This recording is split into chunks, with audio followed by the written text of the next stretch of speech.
Link's Crossbow Training, a type of first-person shooter that was bundled with the Wii Zapper to show off the Wii's motion controls. Raise the Wii remote to throw it. Push.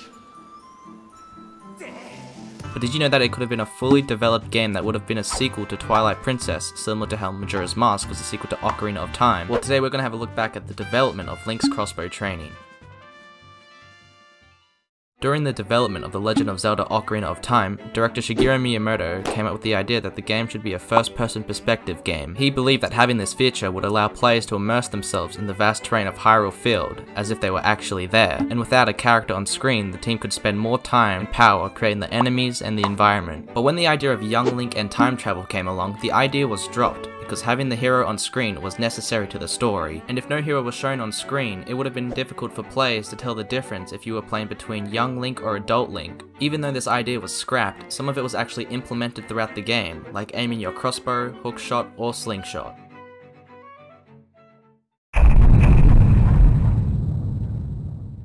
After the development of Twilight Princess, Miyamoto suggested to the staff whether or not they should expand upon the same world and create a side story, like what was done with Majora's Mask, which reused a lot of its assets from Ocarina of Time. While discussing what kind of side story this new Zelda game would be, the staff came up with some stories that would be considered as epic tales. But making a main Zelda title with an epic tale, it would take developers 3 to 5 years to make. So during the project, Miyamoto suggested that they make a game based on Twilight Princess that used the Wii Zapper, with short stages that take around 3 minutes to finish, with no cutscenes and no bosses.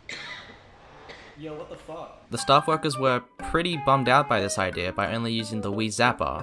Some people even felt like they were ripping off their consumers by reusing already existing software and reselling it to them, which is why Miyamoto suggested that they make a prototype and have players test out the game, and if it wasn't fun, they would pull the plug on development. After making the prototype, they sent the game over to Nintendo of America, where they gathered a group of Zelda fans to test it out. The players really enjoyed the game, so development resumed, and Nintendo of Japan kept receiving feedback from Nintendo of America to help tweak aspects from the game. To figure out this mini story for this Zelda game, Miyamoto suggested that the story should be about Link traveling through time in a Terminator-like story, since the Zapper resembled a gun. This idea though was quickly shut down by the team, where they then suggested a crossbow instead. Even though Miyamoto had stated that he wanted no bosses, the team kept bugging him to put in 3 bosses. So how did he respond to this? He put in 2 bosses. The game was then released in North America on the 19th of November 2007, with the Zapper included for only $19.99, and the reception was mostly positive. The main thing that was criticized was the Wii Zapper itself, but other than that, the game did pretty well. There were of course some things criticized, like how the game was pretty short and could be completed in 45 minutes, and how the multiplayer was turn-based, but